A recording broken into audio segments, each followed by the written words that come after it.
Hello everyone, দেখো আজ দুপুরে আমি কি রান্না করছি। তো কলা আলু মাছ দিয়ে একটা জিরে বাটা দিয়ে তরকারি করব, আর কাতলা মাছ এটা।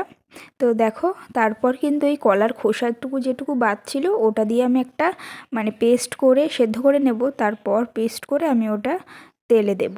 এক কথায় ওটা কলার খোসা বাটা। তো দেখো, এখানে আমি মাছটা ভাজতে শুরু করে দিয়েছি, আর এখানে এই যে মশলা দিয়ে করব, কোনো পেস্ট দেব না, গুঁড়ো দিয়েই করে নেব। তো এখানে দেখো, মাছগুলো কিন্তু আমি একে একে ভেজে নিচ্ছিলাম। তো দেখো, আমি দুটো দুটো করে ভাজছিলাম। দেখো, এখানে লাল লাল করে কিন্তু আমি ভেজে তুলে নিচ্ছি।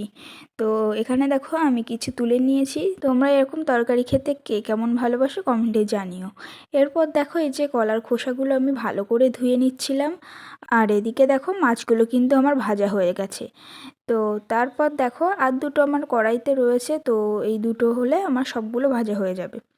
এরপর দেখো, আমি ওই যে কলার খোসাটা একটু লবণ আর হলুদ দিয়ে আমি সেদ্ধ করে নিচ্ছিলাম গামলাই করে।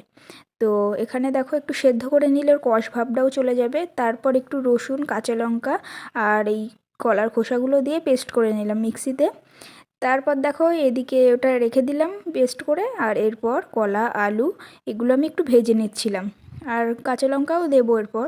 তো এটা তরকারির জন্য করছি, আর এখানে ভালো করে দেখো লাল লাল করে ভেজে নিয়েছি। এরপর ওই জিরের গুঁড়ো দিয়ে নিলাম একটু, আর দেবো একটু ধনিয়ার গুঁড়ো। তারপর একটু হালকা জল দিয়ে আমি ভালো করে এটা কষিয়ে নেব। তো দেখো, এরপর আমি পাশে কিন্তু গরম জলও বসিয়ে দিয়েছিলাম। তো গরম জল দিলে বেশ তরকারিটা বেশি টেস্টি হয়। তো দেখো, এখানে ভালো মতন কিন্তু আমি কষিয়ে নিচ্ছি, আর একটু একটু করে জলও দিয়ে নিচ্ছিলাম। যেহেতু এগুলো আমি গুঁড়ো মশলা দিয়েছি, পেস্ট দিলে আর জল এক্সট্রা দেওয়া লাগে না। তো দেখো, এখানে আমি গোটা কাঁচা লঙ্কাও দিয়ে নিলাম, একটু ঝাল ঝাল করে করব। আর পাশে দেখো গরম জল বসিয়ে দিয়েছি। তারপর গরম জলটা দিয়ে আমি একটু ঢাকনা দিয়ে রাখলাম।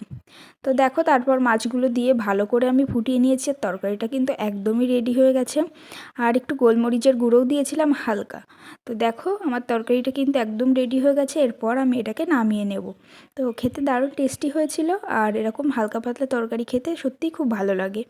তো দেখো, আমি কিন্তু নামিয়ে নিয়েছি। এরপর আমি এখানে কলার খোসার যে পেস্টটা রেডি করে রেখেছিলাম ওটাই আমি তেলে একটু জিরে ফোড়নে দিয়ে এটা দিয়ে নিয়েছি। তো ভালো করে একটু কষিয়ে নিচ্ছিলাম, তো হালকা একটু জল দিয়েছিলাম। তারপর এটা আমি ভালো করে নেড়ে চেড়ে নিচ্ছিলাম। তো দেখো, একটু হালকা শুকিয়ে নেব। আর এরকম বাটা খেতে কিন্তু দারুণ লাগে, যে কোনো বাটা সব কিছুই টেস্টি হয়, আর আমারও এগুলো খেতে খুব ভালো লাগে। তো দেখো, আমি কিন্তু একদমই রেডি করে নামিয়ে নিয়েছি, আর আমি একটু গরম মশলাও দিয়েছিলাম লাস্টে টেস্টের জন্য।